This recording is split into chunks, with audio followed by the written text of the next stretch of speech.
High, কি অবস্থা সবার? আমরা নতুন একটা খুব এক্সাইটিং কোর্স নিয়ে চলে আসছি। আমাদের কোর্সটা হচ্ছে, দেখেন এই জায়গায় আমরা লিখে রাখছি গ্রাফ অ্যানালাইসিস।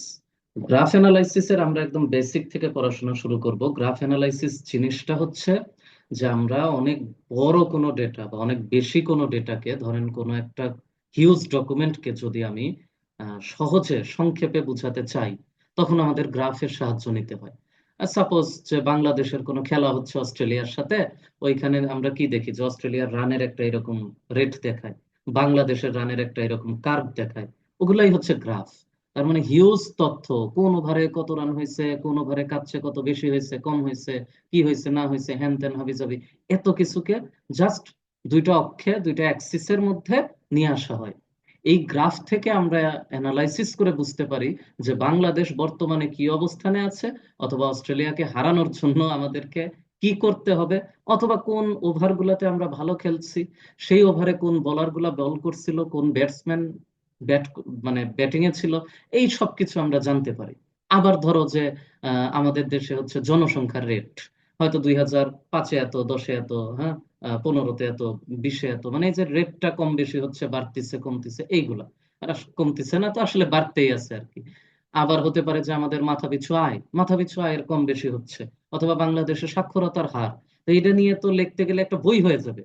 হ্যাঁ। তো ওই জিনিসটাকে আমরা করছি কি, গ্রাফের মধ্যে ছোট্ট একটা গ্রাফে হিউজ তথ্য দেখাইছে। এতে করে হয় কি, ওই গ্রাফটা দেখেই বোঝা যায় যে আমার জিনিসটা আপরাইজিং নাকি ডাউনে আসতেছে, সেটার মানে ঢাল কিরকম, হ্যাঁ, সেটা কি হচ্ছে, স্টেডি স্টেট বৃদ্ধি পাচ্ছে কিনা, বা অনেকটা আছে মানে একদম এক্সপোনেনশিয়ালি রাইজ করতেছে, আস্তে আস্তেও রাইজ হয়, আবার এক্সপোনেনশিয়ালি রাইজ হয়, বা ডিকে করতেছে মানে নিচে ফল করতেছে।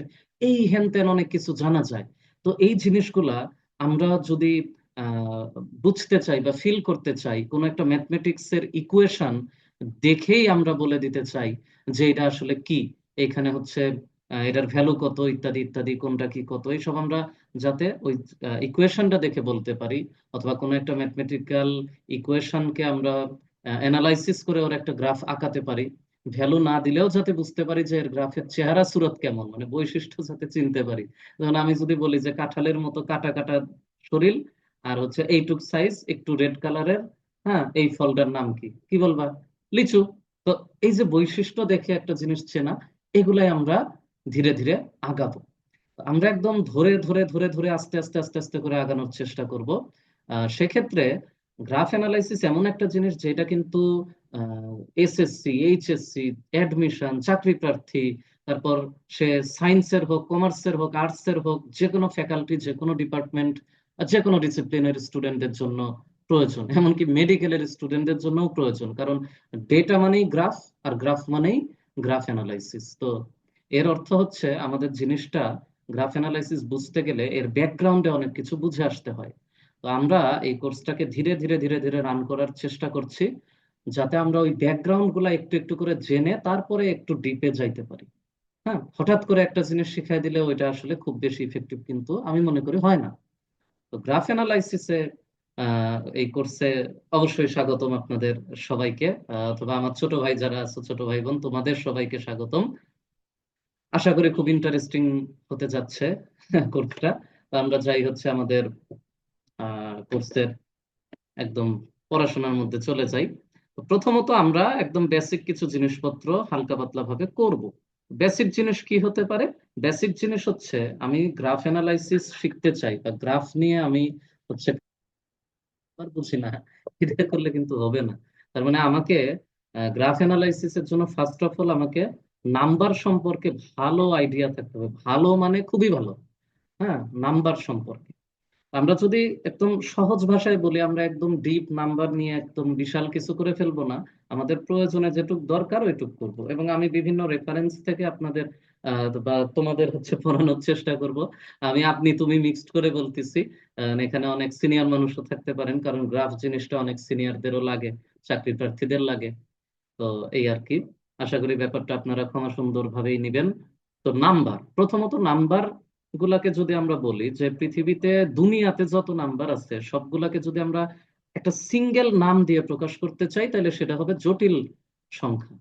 জটিল সংখ্যা, বা যেটাকে আমরা বলি কমপ্লেক্স নাম্বার, তাই না? Complex number. কেন আমরা দুনিয়ার সবকিছুকে কমপ্লেক্স বলতেছি? এর কারণ হচ্ছে যে কমপ্লেক্স নাম্বারের মধ্যে দুইটা পার্ট থাকে। একটা থাকে রিয়াল পার্ট বা বাস্তব সংখ্যা, আরেকটা থাকে ইমাজিনারি পার্ট। ইমাজিনারি পার্ট বা যেটাকে আমরা বলি হচ্ছে কাল্পনিক অংশ। হ্যাঁ, কাল্পনিক একটা রিয়াল পার্ট, একটা কাল্পনিক পার্ট। তো রিয়াল পার্টটাই আসলে বাস্তব সংখ্যা, আর এই কাল্পনিক অংশটা যুক্ত হয়ে সেটাকে করে ফেলে জটিল সংখ্যা। যেমন আমরা যদি গ্রাফ পেপার একটু চিন্তা করি, যে মোটামুটি এরকম একটা গ্রাফ পেপার যদি হয়, এটা এক্স অক্ষ, এটা হচ্ছে আমার ওয়াই অক্ষ। তো নর্মালি এক্স অ্যাক্সিসের দিকে আমরা রিয়াল পার্টটা নেই, আর ওয়াই অ্যাক্সিসের দিকে আমরা ইমাজিনারি পার্টটা নেই, ইমাজিনারি পার্টটা নেই। তো ওয়াই অ্যাক্সিসে ইমাজিনারি পার্ট, যেটাকে আমরা আই দিয়ে প্রকাশ করি, আর রিয়াল পার্ট তো রিয়াল পার্ট। এখন যে নাম্বারগুলা এক্স অ্যাক্সিস এর মধ্যে ঘোরাফেরা করে, যার দুনিয়া জীবন জগৎ সবকিছু এক্স অ্যাক্সিস, সেগুলাকেই বলে রিয়াল নাম্বার। আর যারা শুধুমাত্র ওয়াই অ্যাক্সিসে নাড়াচাড়া করে, জীবন জগৎ সবই ওয়াই অ্যাক্সিস, তারা হলো শুধুমাত্র ইমাজিনারি নাম্বার। আর যারা এই দুই অক্ষের মধ্যেই ঘোরাঘুরি করে, এদেরকে বলা হয় কমপ্লেক্স নাম্বার। যেমন আমি যদি বলি যে নাম্বার হচ্ছে, ধরো এখানে 2 আছে, আমি যদি বলি 2, এটা কি? এটা একটা রিয়াল নাম্বার, কারণ এটা এক্স অক্ষের উপরে আছে। আমি যদি বলি এখানে এখানে হয়তো 3i আছে, আমি যদি বলি 3i, এটা কি? এটা একটা ইমাজিনারি নাম্বার, কারণ এখানে হচ্ছে কোনো রিয়াল পার্ট নাই, গোটাটাই ইমাজিনারি, ওয়াই অ্যাক্সিসে আছে। তো আমি যদি এরকম একটা জায়গায় যদি বলি যে এটা হচ্ছে মোটামুটি 2,3i, এরকম একটা নাম্বার, তখন কি বলবো? তখন এই পয়েন্টটা কিন্তু আমার ডিফাইন করতে গেলে বা এই পয়েন্টটাকে বুঝাইতে গেলে আমার একটা কমপ্লেক্স নাম্বারের হেল্প নিতে হচ্ছে, তাই না? অথবা আমরা যদি বলি যে 4 + 9i, এটা কি নাম্বার? এটা একটা কমপ্লেক্স নাম্বার, কারণ এখানে রিয়াল পার্টও আছে, ইমাজিনারি পার্ট আছে। তার মানে সে একাধারে এক্স অক্ষেও গেছে, ওয়াই অক্ষেও গেছে, সে এই দুই অক্ষের মধ্যে বিচরণ করতেছে।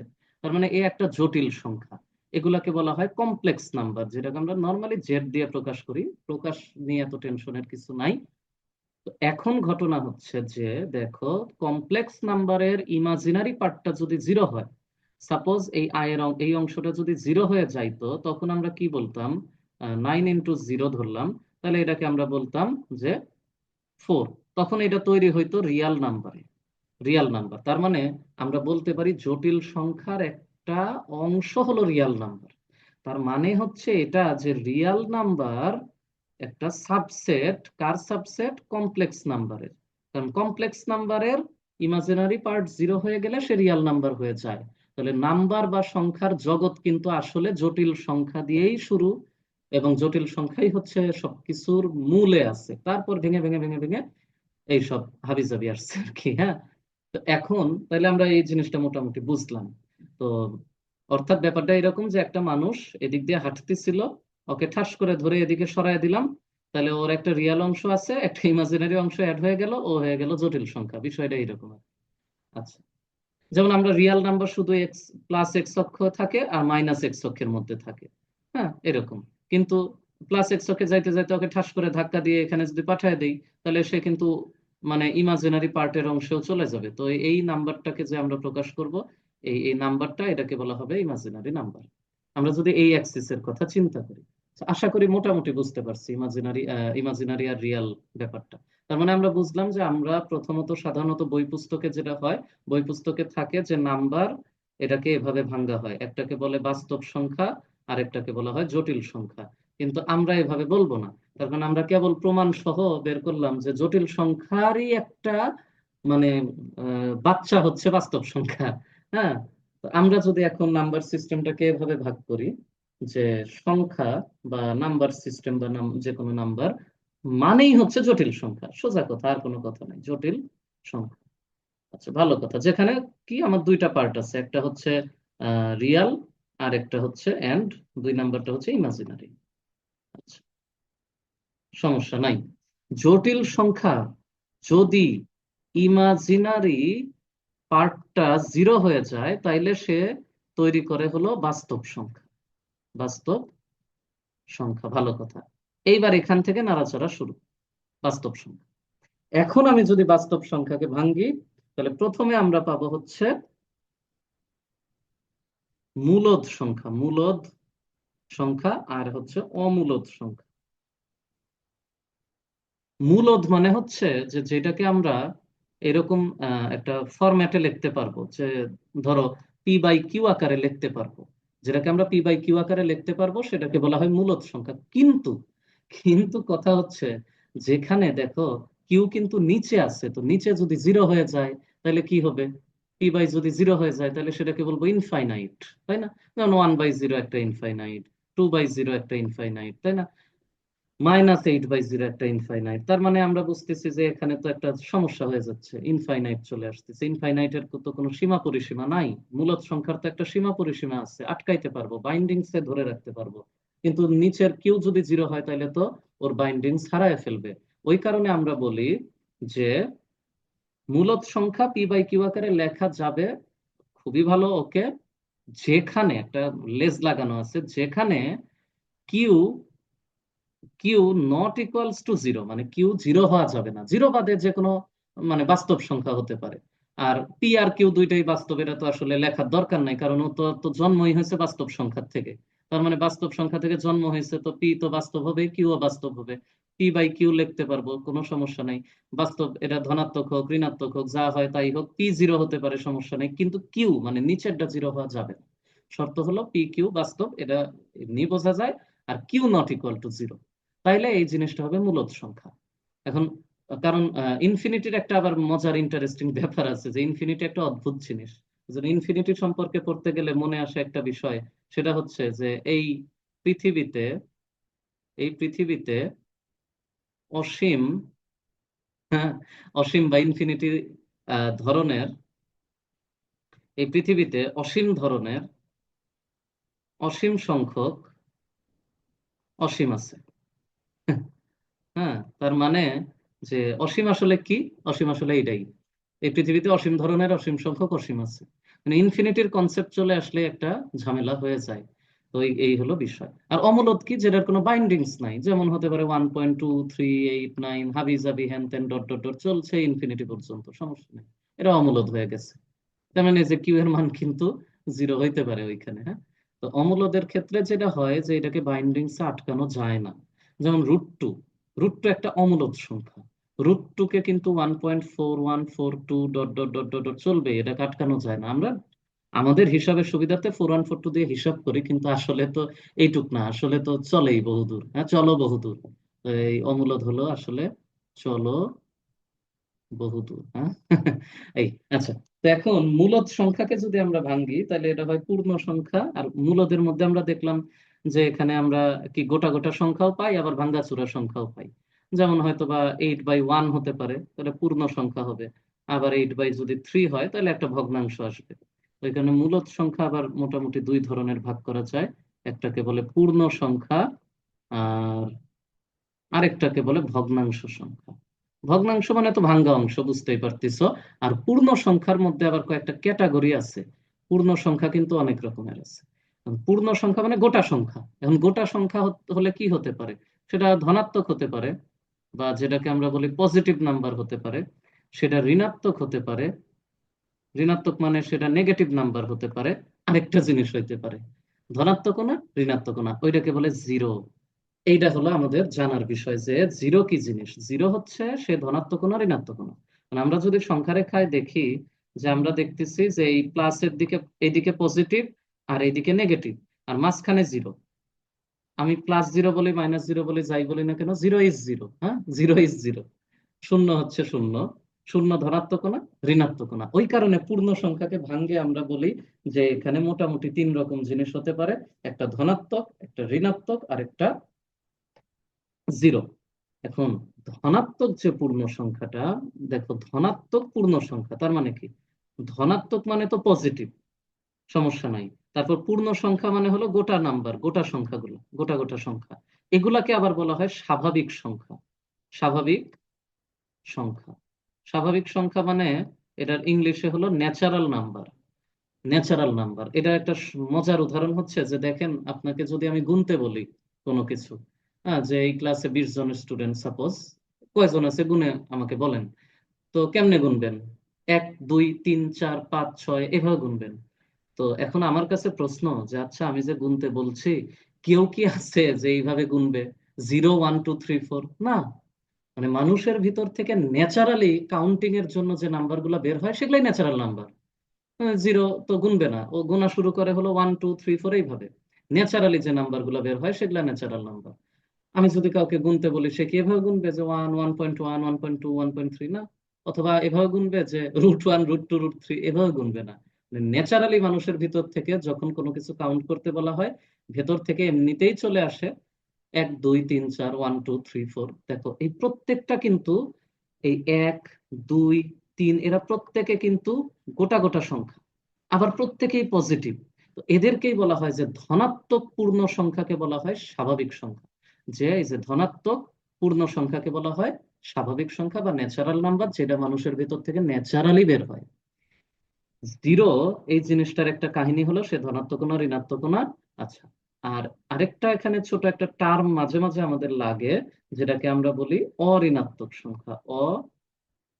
অঋণাত্মক সংখ্যা। অঋণাত্মক মানে কি? মানে একটা কি, ওই বাংলায় পড়ছি না আমরা যে মানে ওই যে না বোধক টাইপের বুঝায়। হ্যাঁ, তো অঋণাত্মক মানে হলো যে মানে হলো না, আর ঋণাত্মক মানে নেগেটিভ, তার মানে নেগেটিভ না। এখন কথা হলো নেগেটিভ না মানে কি? নেগেটিভ না মানে কি পজিটিভ? হ্যাঁ পজিটিভ, আর কিছু না। নেগেটিভ না মানে হচ্ছে পজিটিভ এবং জিরো, এটাকে বলা হয় নেগেটিভ না। যেমন আমরা যদি বলি যে মোট পূর্ণ সংখ্যা হচ্ছে এরকম, টোটাল পূর্ণ সংখ্যা হচ্ছে একটা ধনাত্মক সংখ্যা, একটা জিরো, আর একটা নেগেটিভ।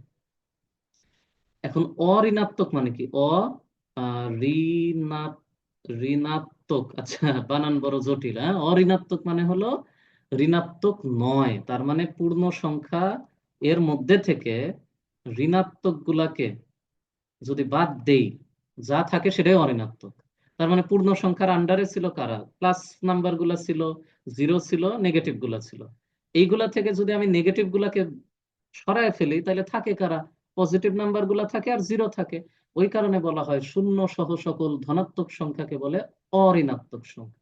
পরীক্ষায় যদি অঋণাত্মক সংখ্যা আসে, তাহলে এখানে কিন্তু পজিটিভ নাম্বার তো হবেই, সাথে জিরো থাকলে সেটাও এর মধ্যে কাউন্ট হবে।